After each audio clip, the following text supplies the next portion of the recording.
Broadcasting the information the mainstream media won't touch. This is The Richie Allen Show in association with DavidIke.com.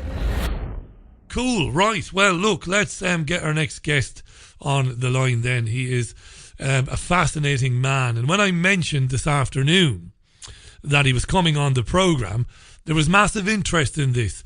Huge interest in him coming on.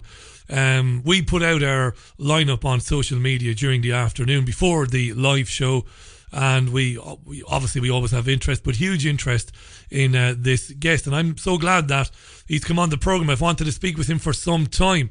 It's undeniable that he's a pioneer in the development of exopolitics. What is that? Well, it's the political study of the key actors, institutions and processes associated with extraterrestrial life. I mentioned to you today that he has uncovered evidence through his own study of international conflict that there has been an extraterrestrial presence on this planet going way back, but it has been known to various people, various institutions on this planet who themselves have kept it from you and me, and in fact in many instances they've kept it from elected officials, and it's even been kept hidden from senior military officials. Now, he's written a number of very, very well written and very well received books.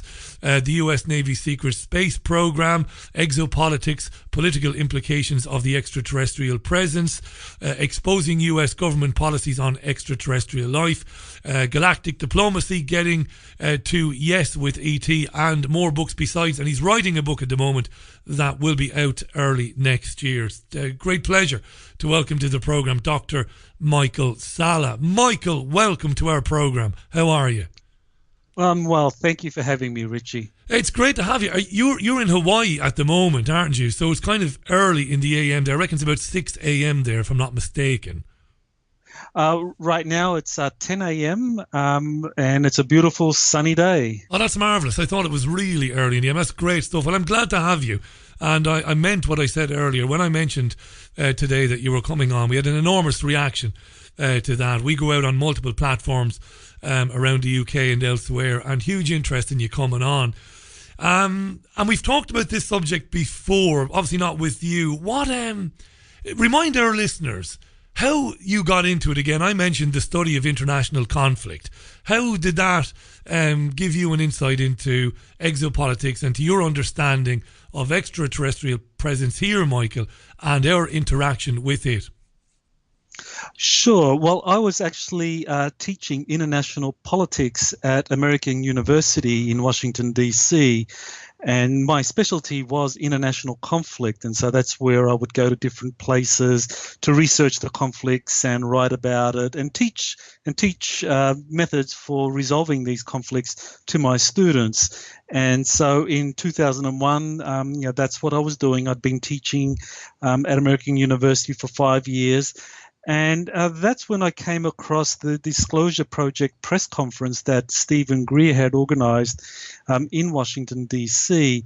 And when I saw the video of that, it really answered a lot of questions I had about international conflict, because, I was a professional to understand why is this such a intractable phenomenon in the international arena. Well, Stephen Greer and the information he provided gave me some important clues into what was really going on. And as I began to research that, I found out that really this was very real. The phenomenon he described, a cover-up of UFOs and extraterrestrial life, was very real. And it gave me answers to why it was that international conflict was so pervasive and so difficult to resolve. And so that's when my career really underwent a massive reorientation, where I moved from being a pretty kind of conventional scholar of international peace and conflict resolution into someone exploring extraterrestrial life and exopolitics. And that certainly put me on very thin ice with the university, and eventually the ice cracked and the university let me go. Yeah, I was just gonna say, Michael, it can't have been an easy transition, and you've just answered that. And of course, I knew this from reading about you over the last couple of years that I've gotten into this. So it wasn't easy, and I'm guessing, Michael, it wasn't just your colleagues and your bosses in academia; it was probably friends and family as well. What the hell is wrong with Michael? I suppose. Oh, well, that's right. Yes, everyone really thought that I'd lost it, and in fact, when the Washington Post wanted to do a feature story on my research into President Eisenhower having met with extraterrestrials in 1954. I was actually threatened by the university, and they told me point blank that I was told that if this interview went forward and anything came out which basically was detrimental to the university in any way, that my career was threatened. And indeed, that's exactly what happened. The interview did come out. It was a feature story in the Washington Post. And sure enough, only a couple of months after that, I was told that my position was no longer going to be renewed and that the program I was teaching at the time was summarily ended. Which, of course, goes against the fundamental principles of education, doesn't it? Which is kind of going where the evidence leads you. And that's what you were doing. And it takes a bit of courage, Michael, to go down that road, because I suppose the easy thing to do is to not do that. I've never been confronted with the situation you were confronted with.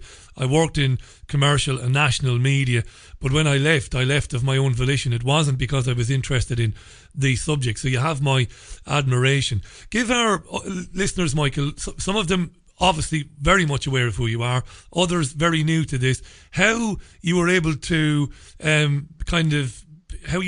show the relationship between extraterrestrial presence on Earth and global conflicts. That, I'm a history graduate, I grew up, of course, in high school, and then it started.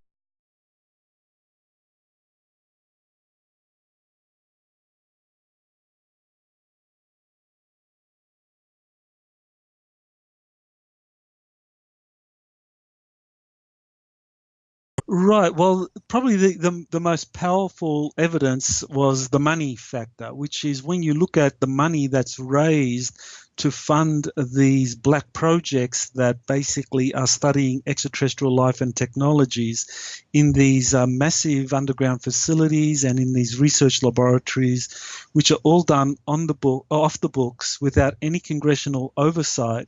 And these are massive projects. We're talking bases where you have like 10,000 people or upwards working on various classified programs. Now, all of this has to be funded, and it's not coming through the US Congress. It's coming through the CIA's black budget, which it raises off the books. And so the best evidence is basically the massive funds that are kind of laundered through the Pentagon, and there have been a number of reports by the Inspector General of the Department of Defense under the Clinton administration. From 1997, 98, and 99, there were 3 reports which basically showed that there was on average $1.7 trillion that was flowing through the Pentagon that couldn't be accounted for on average. That was every year. And at the time, the Pentagon's budget was around $400 billion. Wow. So that meant that you had 4 times as much of that being moved through the Pentagon into these classified programs without anyone being able to track it. And the agency responsible for that, and the only US agency or department able to do that, was the CIA, because by law the CIA can launder money without any congressional oversight. So it was the CIA moving massive amounts of funds through the Pentagon to fund these massive facilities that were not discussed or by Congress or not discussed by the media. And so, to me, that was pretty hard evidence that you do have these classified programs.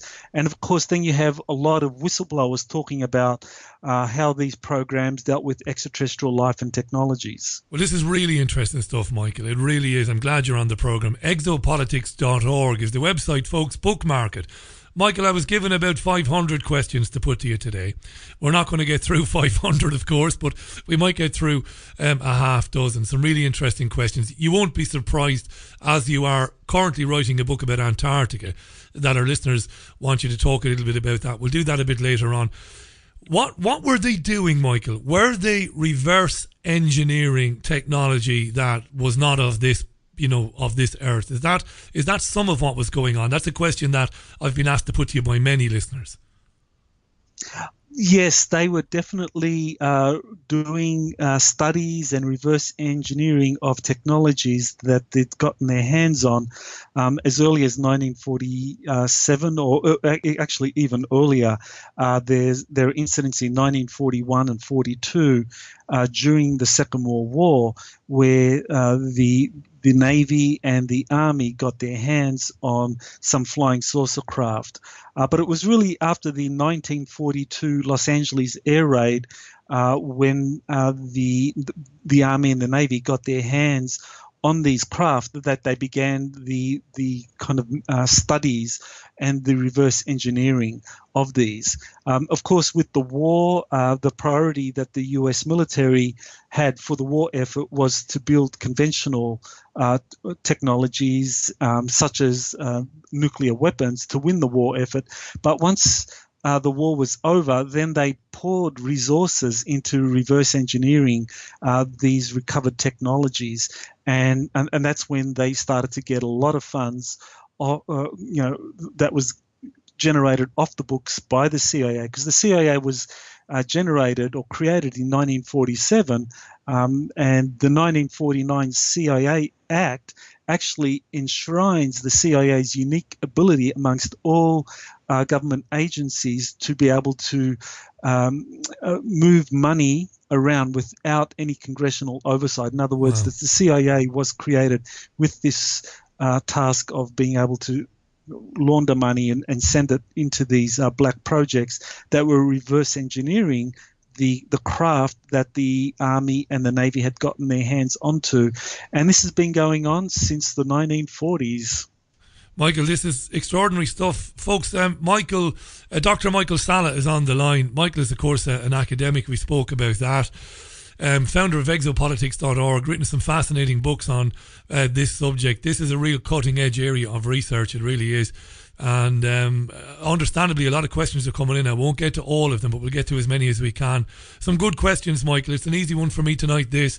Listeners are asking, have you seen any evidence that weaponry that has suspicious weaponry in terms of the devastation, obviously outside, forget the nuclear warheads, but have we seen evidence, or have you seen evidence that other things have popped up in conflicts over the years, even recently, that we begin to wonder about, that you begin to wonder, well, where did that come from? That's very advanced. Right. Well, there is some compelling evidence about directed energy weapons. There was a space shuttle incident that occurred, which showed a UFO that was filmed by the space shuttle that appeared to be taking evasive action from a directed energy weapon.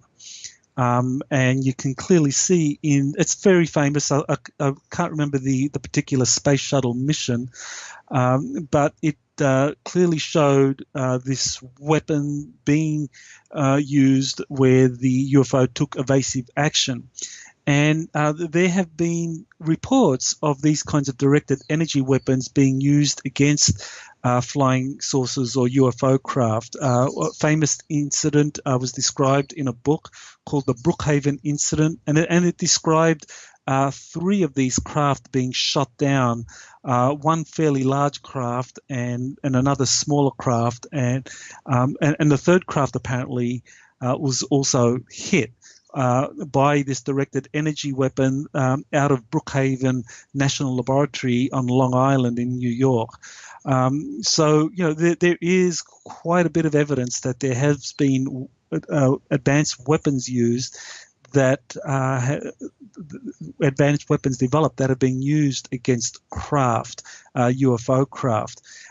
More recently, I think that there's evidence that a secret space program has been developed where some of these advanced technologies are now deployed in space. So, I mean, there's a lot of argument about whether or not space should be weaponized. Well, according to the information I've been getting, space is already heavily weaponized.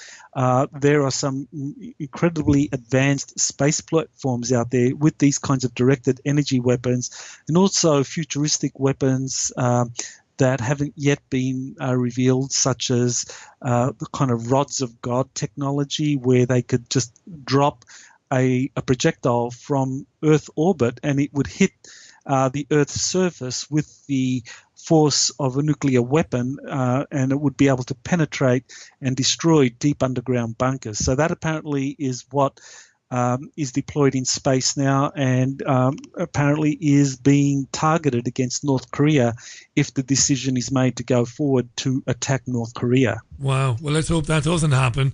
Michael, listeners were very interested in you talking about the black budgets of the Pentagon, the money laundering and the massive amounts of money. And one of my colleagues, Jean Ann, made a very good point on Facebook. She said, don't forget Donald Rumsfeld on the 10th of September 2001, obviously a fateful day, announcing that the Pentagon couldn't account for $2.3 trillion, an extraordinary thing. And I remember covering that story, Michael, in mainstream media. I actually covered that story, not realising that the following day we wouldn't be talking about it.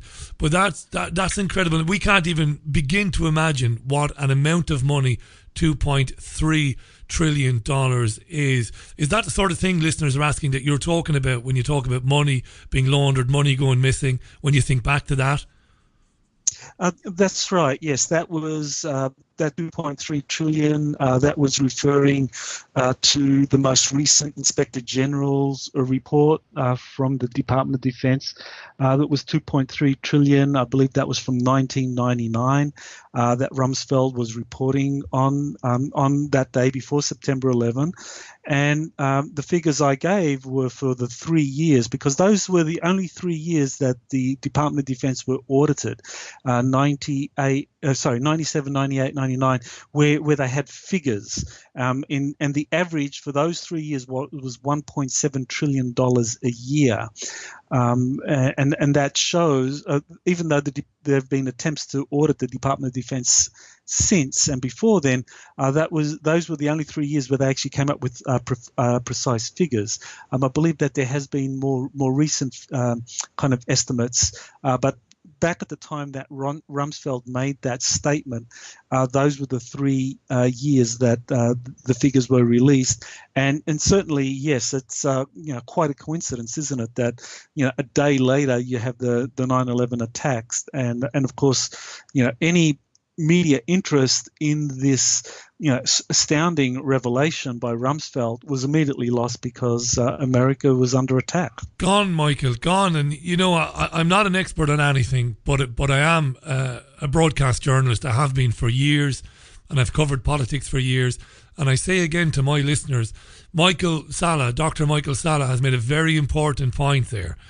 When Rumsfeld announced that on a Monday, first of all, that was a massive surprise to real journalists, because an admission of that magnitude would ordinarily be made on a Friday afternoon at 5:30, wouldn't it, Michael? So it could get lost in the weekend news cycle. The fact that they announced this on a Monday was quite staggering, and of course the following day it was blown off the news cycle completely, quite literally. And a number of listeners have talked about directed energy weapons on the Twin Towers and all of that. But Michael, people are asking me, and these are people who follow your work very, very closely, they're saying that they believe that we have seen evidence of some of this technology, this other world technology, this reverse engineered technology recently with respect to the Santa Rosa fires, California. What do you say to that? Well, that's a very important point, that people, firefighters and professionals who are familiar with fires, bushfires, they've reported that there was no real explanation for these fires. and there have been a number of reports about kind of flashes in the sky and these fires starting, and so that does kind of raise that possibility. It's certainly a kind of technology that is possessed by certain factions within the military-industrial complex. When we're looking at the Santa Rosa fires, we need to keep in mind that this happened kind of not long after both Texas and then Florida were hit by these massive hurricanes, and that appeared to be these hurricanes appeared to be directed. So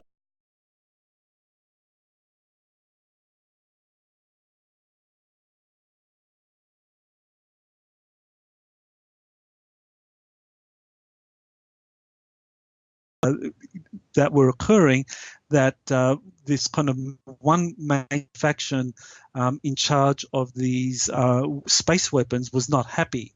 And certainly that is something that I believe is occurring, that there is a kind of undeclared civil war at the moment within different factions in the United States, and this pertains to the globe, where you have one group which is aligned closely with the U.S. military, some of the intelligence community, and that works closely with Donald Trump, that is trying to get control over this kind of black world, all these covert programs that have not been controlled by the executive branch of government for decades now, and another faction that doesn't want to have any accountability, doesn't want to have any oversight, that wants to keep things as they are, and they don't want any of this information being released, and they're trying to kind of maintain the status quo, and that there is a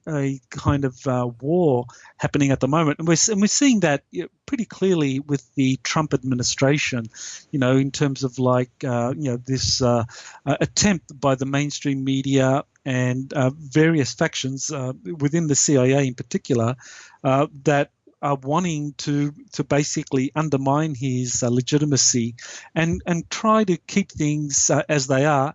And another group where you have the U.S. military and in particular the Department of the Navy, who basically protecting Trump and trying to release this information. And you see some of the key officials around Trump, John Kelly, his chief of staff, James Mattis, the Secretary of Defense. They're both four-star Marine generals, and then you have his national security advisor, who's a three-star Army general. So these are military officials who, in an unprecedented kind of move, are really Trump's closest advisors on national security, and they're all military people.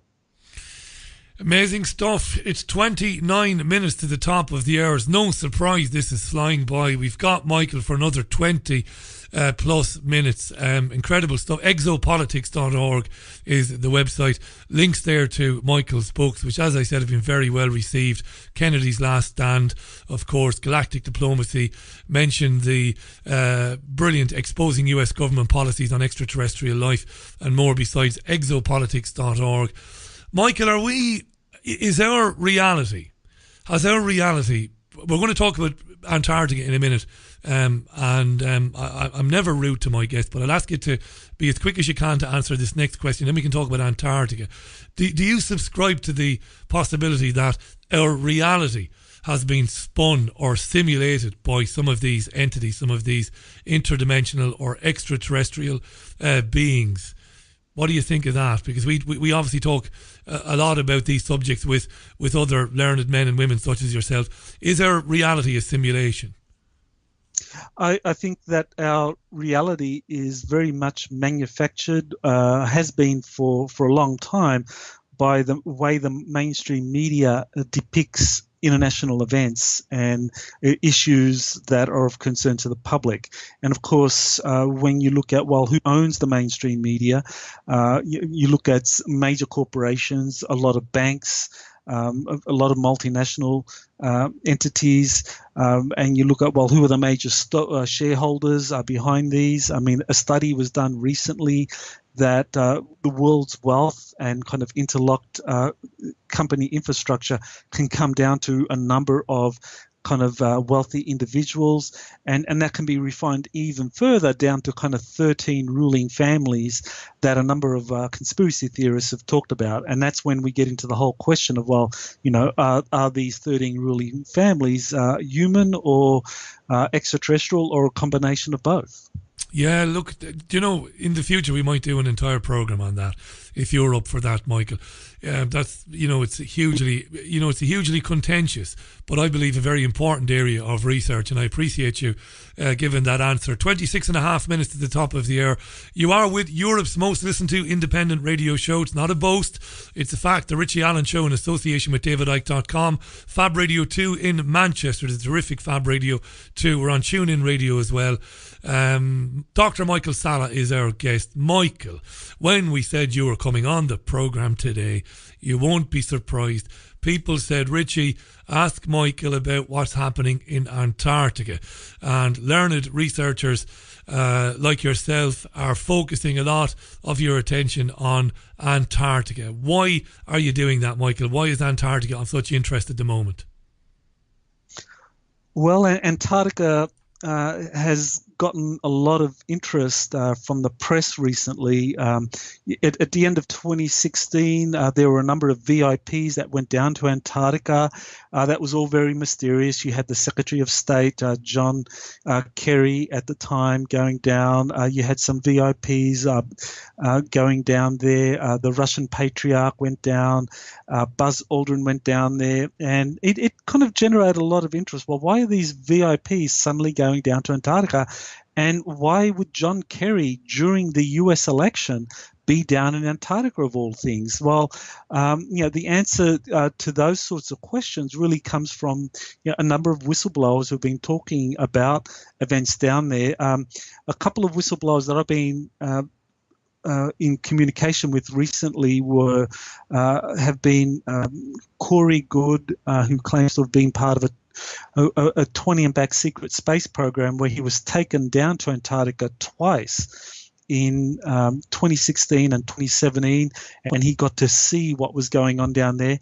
And another whistleblower, Dr. Pete Peterson, who also says that he got to go down to Antarctica as part of these covert programs. And what they both report was that there has been a discovery and secret excavations underway of a lost civilization in Antarctica and of extraterrestrial spacecraft that are buried under the Antarctic ice, and that this has been going on for decades, but that more recently there has been an opening up in Antarctica where, because of the ice melting and because of scientific discoveries of huge caverns under the ice sheet, the public is being prepared for disclosure of an ancient civilization being found in Antarctica. Now, exactly how much is going to be revealed, that's all open for question, but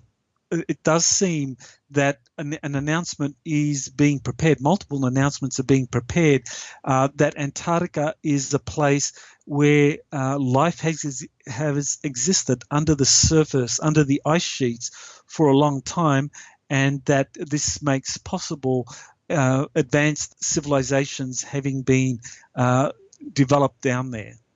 Listening to you, Michael, and reading about you today and listening to other conversations you've had with people, it must be burning inside you. I bet you'd love nothing more than to be able to go there yourself. How desperately keen would you be to do that? How frustrating is it for you to be?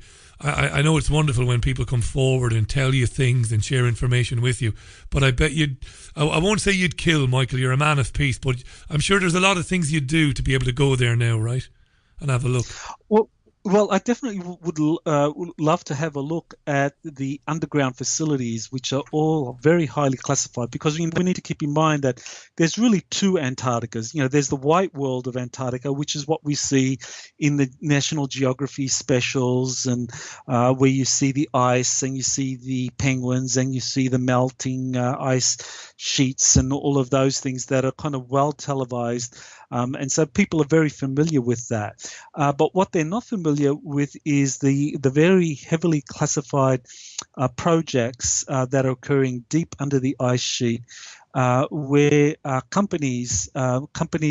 everyday companies like Lockheed, like Leidos or IT&T, and some EG&G and other major companies that have been responsible for programs in Antarctica have been working deep underground in these facilities where they have developed very advanced weapon technologies.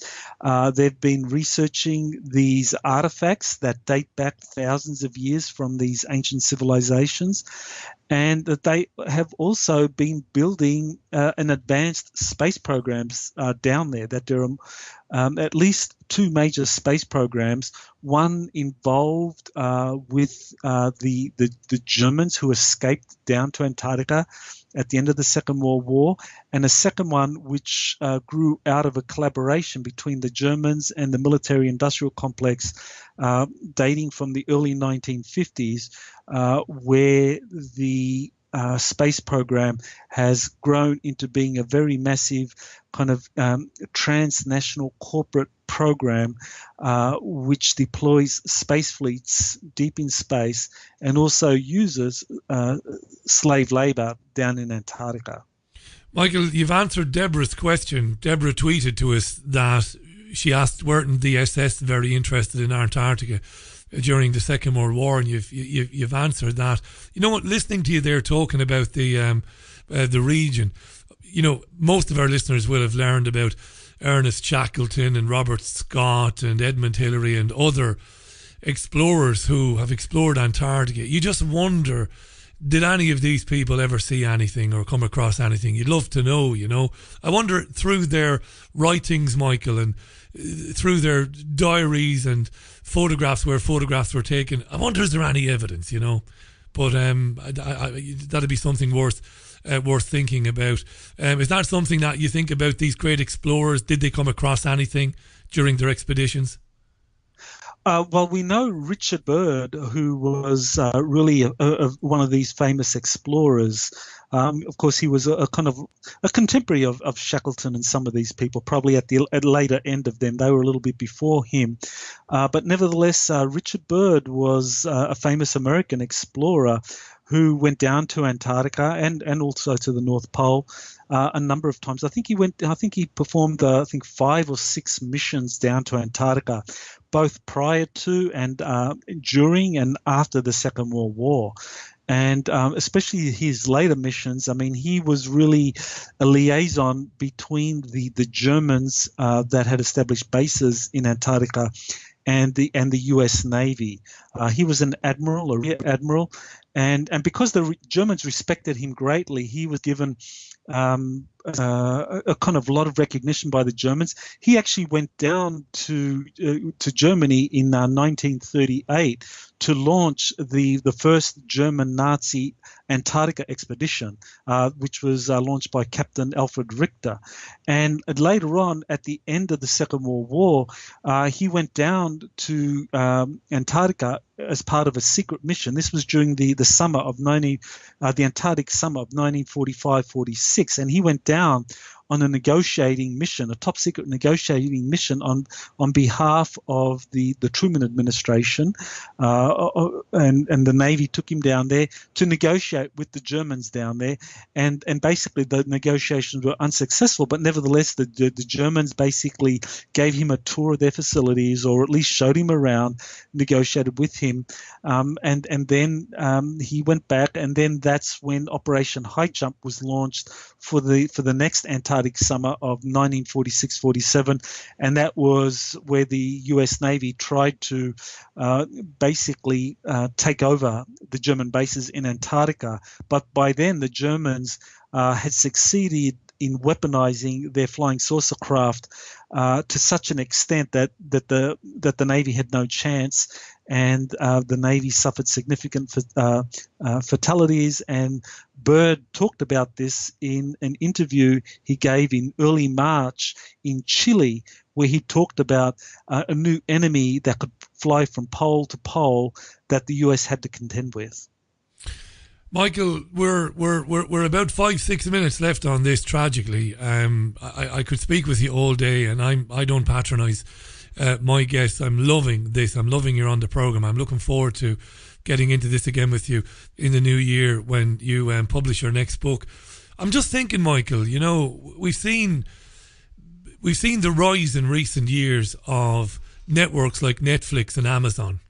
We're seeing a lot of programs being made, high-end productions with a lot of money spent on them, like Stranger Things and programs like that, which talk about other dimensions and interdimensions. Do you think something is channeling itself through people who are making entertainment programs, Michael? Something is going on, and that maybe we're getting a little glimpse of the possible and a little glimpse of what's really happening through programs like Stranger Things? Or is it just wishful thinking on my behalf? What do you think? Well, you know, there are two elements here that we need to keep in mind that are kind of jockeying for, you know, what it is we see on cinema or TV, Netflix and so forth. You know, one is the very active attempt by the intelligence community, the controllers, to get Hollywood, to get these producers like Amazon and Netflix to put out content that is in alignment with their agenda. So they will deliberately contact a producer, give him kind of an outline of the show that they would like to be put out, because they want to direct the mass consciousness in a certain direction. And on the other hand, you have the collective unconsciousness, which is really the kind of a very powerful consciousness, which is directing all of humanity, 7 billion of us, which is really directing people to be very creative, or inspires people with certain ideas for shows that eventually appear. So the collective unconscious is a very powerful force here, which is directing producers and writers to come up with these kinds of ideas. So what we see in Netflix is I think, or on Amazon or on Hollywood and so forth, is really a kind of a hybrid of, you know, those attempts to control the collective consciousness of humanity, and this kind of outgrowth out of the collective unconscious, which is directing humanity in a way that the controllers don't want to see, but they can't control that. Michael, that's brilliant, because what you're suggesting is that no matter what happens, people subconsciously all over the world, even if they're malevolent people, even if they're not very good people, that deep down in an area that we really maybe don't know anything about, deep into subconscious, there's a kind of innate desire for the truth and for understanding. That's what you're getting at. And that in itself puts out an energy. That's brilliant.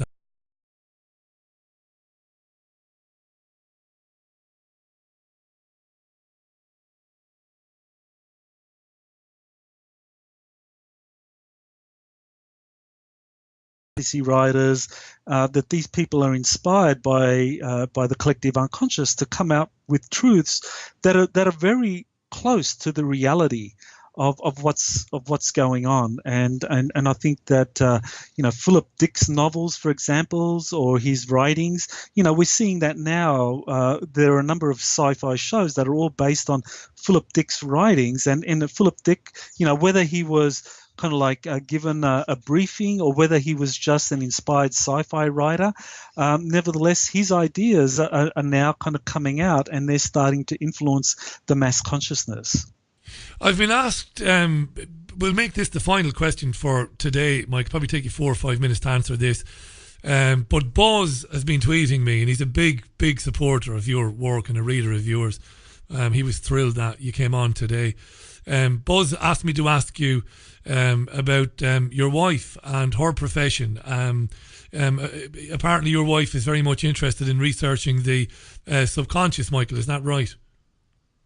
Well, yes, she is very much involved in this. She's very interested in consciousness, high consciousness, and what it is that can take the human potential to its highest level. Angelica Wycliffe, that's her name, and yes, she has definitely been a very powerful ally in the research that I'm doing.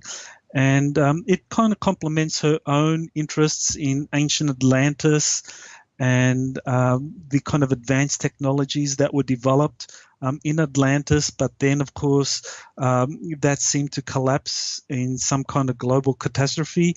And now it looks like many of the things that I'm encountering in Antarctica in terms of what's buried under Antarctica dovetails with her research into higher consciousness and what the Atlanteans had achieved. And I think there is a kind of seamless kind of interweaving here of those that look into higher consciousness and into ancient technologies that come from Atlantis and much earlier than that, with the kind of current efforts of people like myself that are trying to find out what's being studied in these black projects all over the world, in the United States in particular, or under the Antarctic ice sheet, these black projects which do focus very much on extraterrestrial technologies and also ancient technologies that go back to these civilizations like Atlantis, and even further back than that to something that people refer to as kind of ancient builder race technologies that are billions of years old. Michael, you're an amazing guy. I could listen to you all night. Give us an idea of when your next book will be out. It'll be in the spring, I'm guessing, or late winter next year. That's right. The tentative title of that is going to be Antarctica: Corporate Foundations of Secret Space Programs. It'll come out probably around March of 2018, and that's when I'm going to go really deeply into the whole history of Antarctica, ancient history, World War II history, and the contemporary history, and how that all dovetails with a corporate-run secret space program operating out of Antarctica. It'll be brilliant to have you on then to talk about that. In the meantime, for people who are new to Michael's work and his books, go to exopolitics.org. I've tweeted that out already, exopolitics.org. Michael, I thoroughly enjoyed it. Thanks for giving us your time today. Continued success to you and your lady wife whom we spoke about there. And I look forward to speaking to you next year. Thank you. Thank you. Thanks for having me on the show, Richie. Aloha. Fantastic. Aloha, Michael. The brilliant Dr. Michael Salla, live on the line to us from Hawaii today, exopolitics.org, where you'll find information about his books and his research. And we'll get Michael back on again in the new year to talk about his new book. Fascinating stuff, really interesting. I can't say that enough. I love that.